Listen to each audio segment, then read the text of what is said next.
Hello, my LGBT cuties, and welcome back to another episode of A Jaded Gay. I'm Rob Lovelace, and today we're talking about boundaries, what they are, why they matter, and why they can be especially challenging for gay men. So what's a boundary?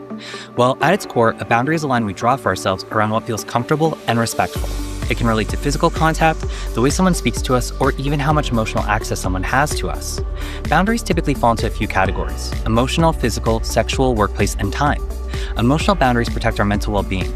Physical and sexual boundaries protect our bodies and safety. Workplace boundaries help us function professionally, and time boundaries protect how we choose to spend our energy. Now, the important thing to remember is that boundaries aren't universal.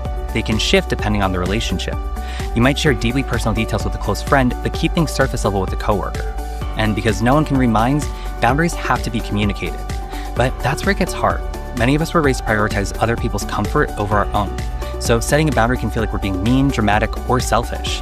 And there's often a fear of rejection, of pushing someone away. For gay men, that difficulty can run even deeper. Growing up in a society that often invalidates queer identities can lead to people-pleasing, low self-worth, or feeling disconnected from our own instincts. And when you've learned to scan the room for safety your whole life, it can feel more natural to adjust to others rather than ask for what you need. And that's why identifying boundaries can be one of the biggest challenges. If you feel angry, anxious, hurt, or disrespected after an interaction, that emotional discomfort is often a signal. Emotions act like a compass, and they point toward where a boundary may be needed.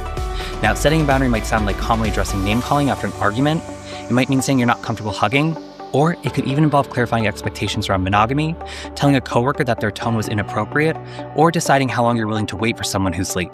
And here's the hard truth. Not everyone will respond well. Some people may resist, especially if they're used to having loose boundaries. But if someone repeatedly ignores your clearly stated limits, that's not just a boundary violation. It's a lack of respect. Boundary setting is ultimately an act of self-respect. It teaches people how to treat you. And like any skill, it gets easier with practice. Now, your boundaries may evolve as you grow, but identifying them, communicating them, and honoring them is one of the most powerful ways to build healthier relationships and a stronger sense of self. So if you want to better understand boundaries and start setting them with more confidence, check out the podcast episode and blog post linked below. And remember, every day is all we have, so you got to make your own happiness.